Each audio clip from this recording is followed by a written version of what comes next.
Hello everybody, and welcome back to Roads Yet Traveled. We are here with Patry. I'm sure I'm saying his name wrong, and I'm sure you all will inform me in the comments. Please do so. Maybe I'll listen, maybe I won't. I've been told that I've been saying tire wrong this whole time, and yet I look at the name and I'm like, tire. So, maybe I'll listen, maybe I won't. The hallways are much cleaner now, and those around ignore us. Sorry, we're starting strong. Maybe the earlier crowd was just a bunch of gawkers going out of their way to catch a glimpse of the alien. Walking down familiar halls feels strange with the new guide. I see turns I feel I remember taking, and yet we curve away at the very last moment. I've never given a tour before, so if I don't know any tricks, well, you'll have to excuse me. Yeah, and by the fucking void, what is this list? He checks his monitor and mumbles something to himself before continuing. I doubt Morrow actually cares where we tour. I raise an eyebrow at the comment, but he doesn't catch it. It turns out, for someone who hates the idea of giving tours, he's not bad at it, as he brings us through a series of labs, each focusing on various scientific studies and research. Some are heartily staffed, while others seem pretty bare bones, if not just empty right out. It is, however, clear which fields Patry knows about. Patry. Not in how he talks about them, but how jealous he is of their funding. He almost had a fit when he saw the Geology Department and got a new electron microscope, whatever that is. I don't think he intends on giving a truly all-encompassing tour, as I can tell he's been guiding us in a pretty specific direction. We come to an empty hall with a security partition at the end. What did he say he researched again? Diseases? Should I wear a mask or something?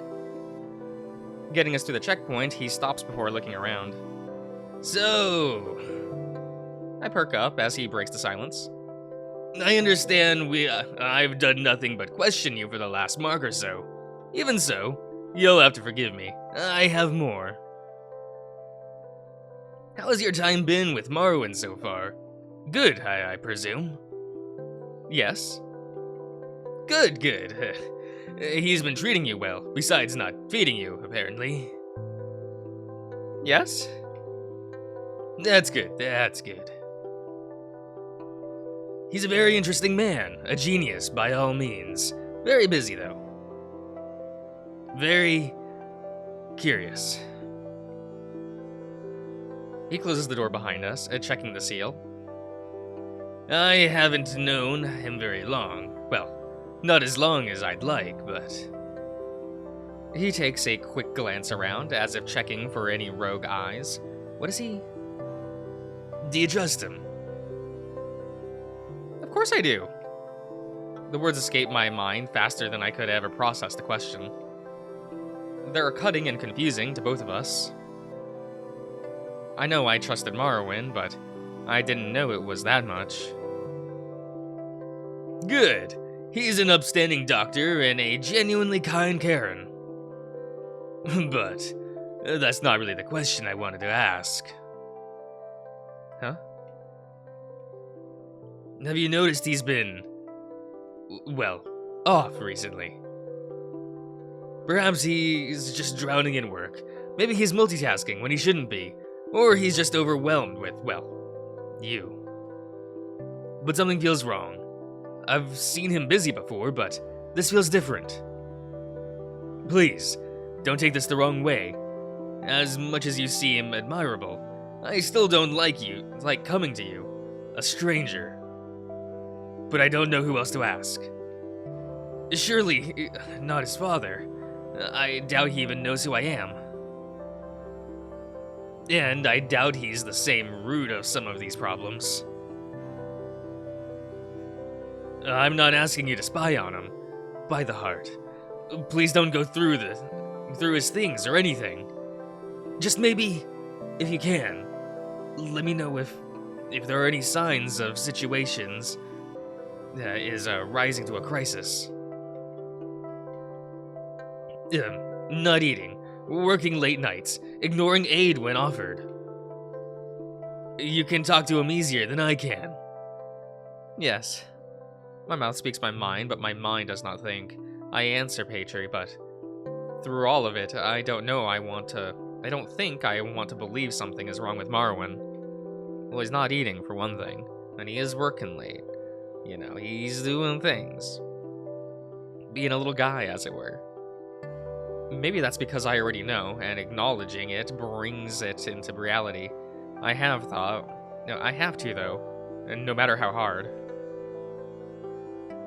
I don't know you, but this is very telling of who you are. I don't mean to be rude.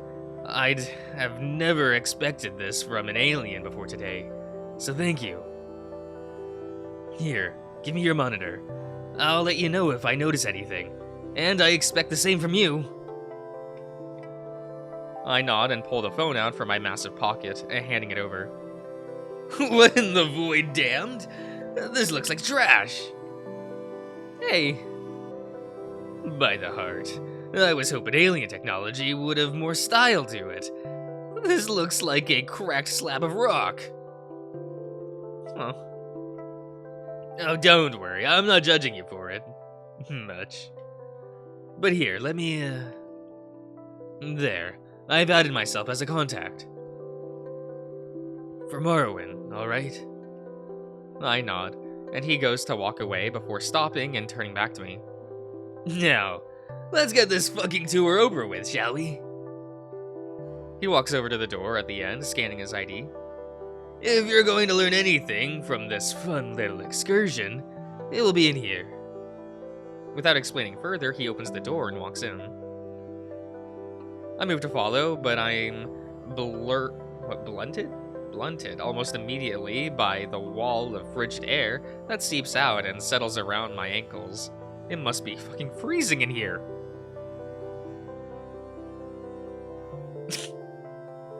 Oh, we flipped the canvas. Oh, sorry, nothing wrong with that. Just funny is all. Already shivering, I step into the Icy Lab following Patry, who's seemingly unaffected. Fucking fur coat. If he didn't want me to catch a cold, then why did he bring me to the coldest fucking room on the station? And for being so picky about the labs earlier, he doesn't look all that different. This doesn't look all that different. Sorry, I am messing up words. Ah, much better.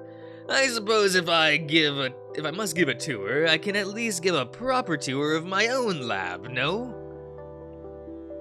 Oh, actually, put this on. He reaches into a desk and pulls out something out of a box for me. It looks like a muzzle of some kind until I realize it's supposed to be a face mask. I'm not entirely sure what's going to happen, but I'll give it a try.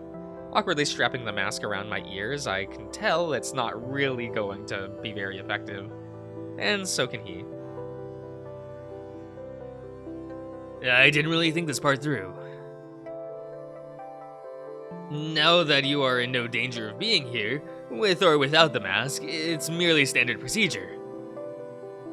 And, it doesn't look that bad. His gaze softens as he looks away, trying to stifle a laugh. I sigh and try to adjust the mask around my chin. It doesn't work. He takes us around the room, explaining what everything does, showing off some of the more exotic tools and highlighting his recent work. Though, it kind of feels like when I went on the tour through the science labs at my old school. It's very fascinating, but it's all just extraneous information I'll never be able to utilize. Turning back, I see we're heading towards a large machine that's slightly shaking on its own. This is one of the tools I was talking about earlier. Our centrifuge. It's it separates liquids based on density and weight, which, essentially means it spins really fast. Here, I think it's almost done. He hits a button and I can hear the whirring sound and the machine start to spin down. Popping the top, I can see inside various slots for vials and tubes. He reaches out to change one of the vials before stopping, turning back to me with a surprisingly soft expression. Tucker, would you like to put a sample in the machine? Me? Put your comment in, it'll be funny. He doesn't respond, but he does gesture towards the machine again. Confused, I instinctively nod, stepping closer to see. Here, put this on. He hands me a disposable glove. Now, let me repair that quickly. Pulling a vial out of his jacket, he marks it and hands it over. Looking down, I noticed the shocking crimson-colored coloration and... Hey! Wait a minute, is this my blood? Petrie must have caught my confusion, as when I look up at him, he can't help but snicker a bit. I figured you'd recognize it. I just thought that you might be interested in where all that blood we took went. Most of it's spun very, very fast until it all separates into a constituent of parts, which we then research. But all you have to worry about doing is putting that vial into the slot. I think you can manage. I think he can barely manage that through the smirk on his face. Rolling my eyes, I follow his hand and guide the vial into a slot. With the instructions, I set the machine up and turn it on, only for it to start slowly vibrating again. Petrie takes on an annoying amount of time to make sure I didn't fuck up pressing 2 buttons. But when he pulls back, he seems genuinely excited, unless I'm reading his expression wrong. Well, if anything ever comes of researching your blood, now you can say that you were part of it. Well, besides providing the blood, I suppose, but anybody can do that. Hiding his embarrassed expression, he walks over to the door, holding it open for me. We shouldn't sit around waiting for that to finish. It'll take a few marks, and I think we both have better things to do. Well, maybe you don't, I'm not sure. There are a few more places I want to show you before returning to see Marrowyn, though. Come along. I scoff and shake my head, throwing the mask and the glove into the trash before exiting behind him. Most of the labs on the way back don't appreciate the intrusion of politely asking us to come back later. I should have figured the Toxology Department wouldn't let us in. They barely get back to me when I need them to, let alone now. Bunch of lazy. Alright, there's one lab that I know I can show you. It isn't far either. Checking my phone, I'm surprised to see it's already the 20th mark. But also that Marrowyn hasn't texted once. Oh, we're like, okay. Okay, Tucker, do you need to be chained at the hip 24/7? Maybe it's because I don't message people. Like, almost at all. I'm that kind of guy, not gonna lie. I'll message people if I, like, very specifically need something, but I don't message people for, like, regular updates or idle chit-chat. I don't do that. I only message people if I need something, and that is it. I kind of expected him to text me every second of every day once I got my phone back. Maybe I should ask how he's doing. Ah, here we are. Huh? This is the lab Morrow had us use while you were still under a quarantine. It's currently unused, but it houses some machinery that's available for any team that needs it. It's a good example of what a lab looks like when there isn't anyone around. and when people leave their machines in disrepair. Shall we? He cracks a small smile and opens the door for me.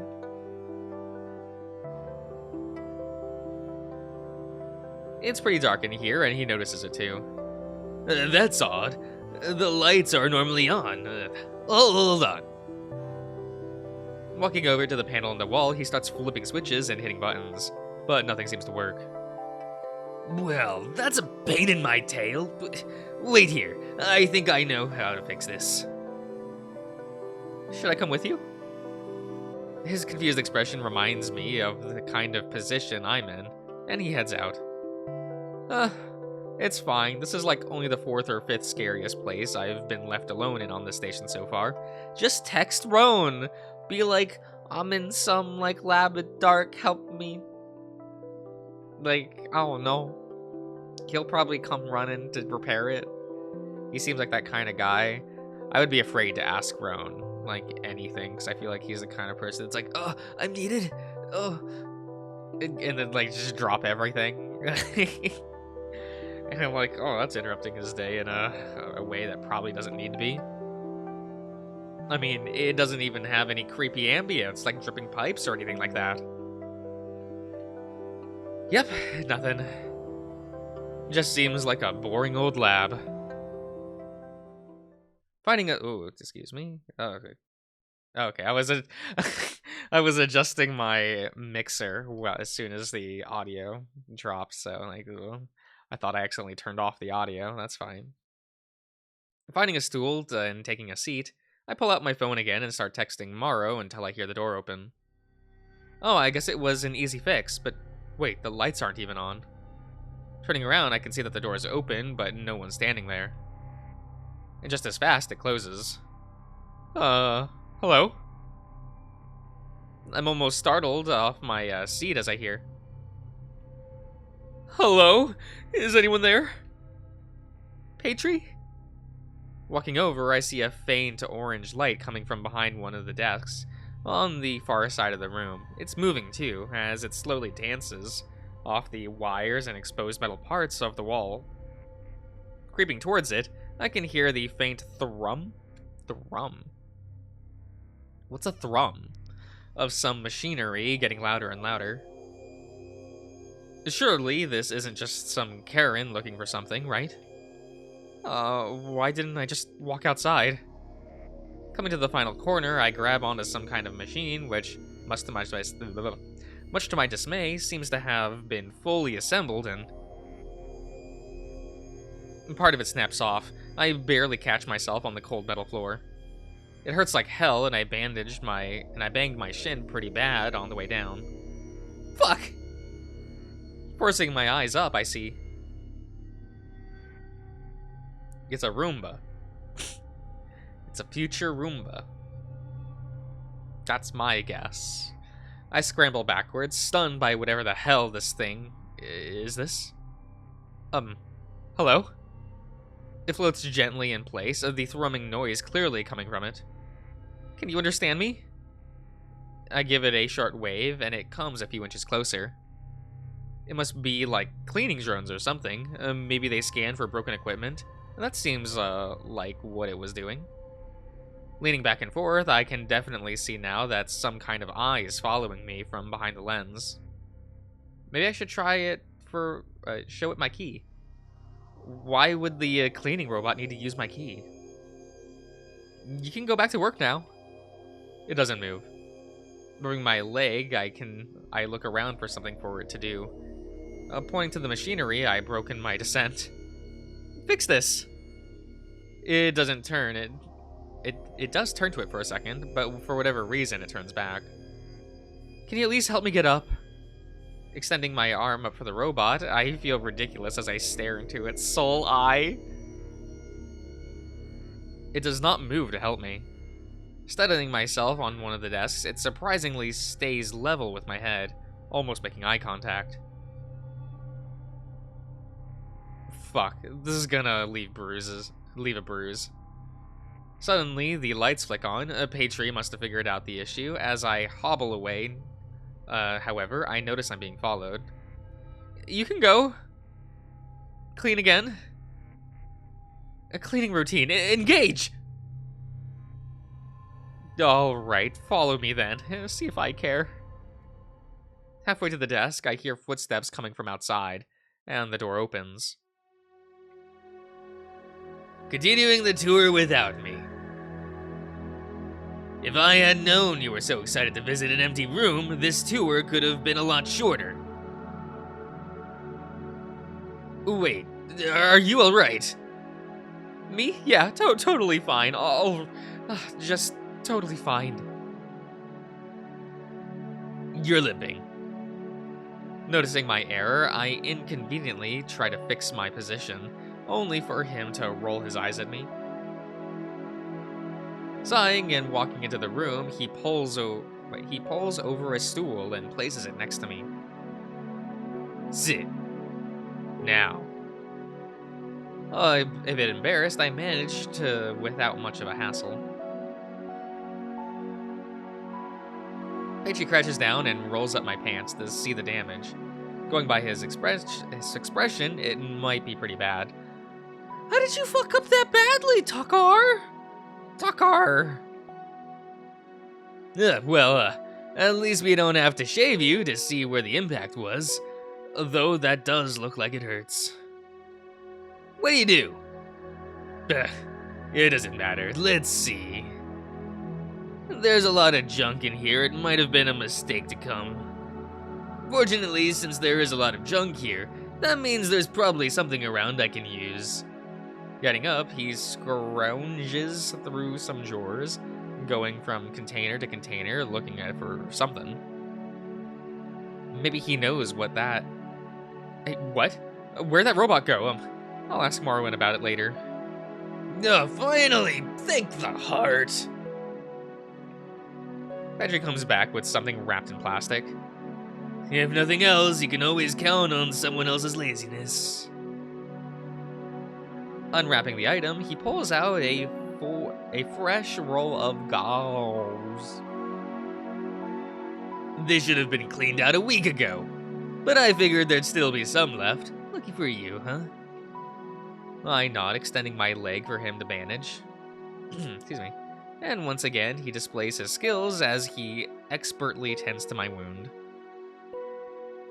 His paws, while not as large as Marrowyn's, are equally as padded, and dare I say, probably softer. With one final tug, he finishes tending to my leg and steps back. There, try standing. Slowly shoving off the stool, I place both feet on the floor with a wince. It's still pretty raw. It's gonna be sore in the morning for sure. It's probably for the best we cut this little tour short. I see no reason for you to suffer walking around with that leg of yours. Let's just head back to Morrowyn's lab. He'll probably be done with his meeting soon anyway. I go to take a step and I see fear in his eyes. He puts a paw up to stop me. Are you just going to fall again? I'm already loathing to return you to Marrowyn bruised. I'd rather not make your condition any worse. Testing my leg, it does hurt pretty bad, but I really don't think it will be an impediment. Impediment? That is that word. He still looks worried. He balls his paws up and clears his throat. Ugh. Please let me assist you. At least until you get your footing back. We're about the same height after all. It shouldn't be that difficult. Is he serious? I'm a bit apprehensive, but I guess there's no reason to deny his help. At the end of the day, he is a doctor, and right now, I'm his patient. Raising my arm, he leans in and wraps around my back, gently but firmly holding me in place. Thanks for not arguing and for letting me help you. Now, we can take it slow. When you're good to walk on your own, just let me know. I nod and we take our first step. Oh, excuse me. With the help, there is no real issue, but I definitely think we got some strange looks in the halls. About halfway back, I managed to walk on my own. We're strong. Okay. Alright, I think I'll end the part here, everyone. So I hope you've all enjoyed, and I'll see you guys around.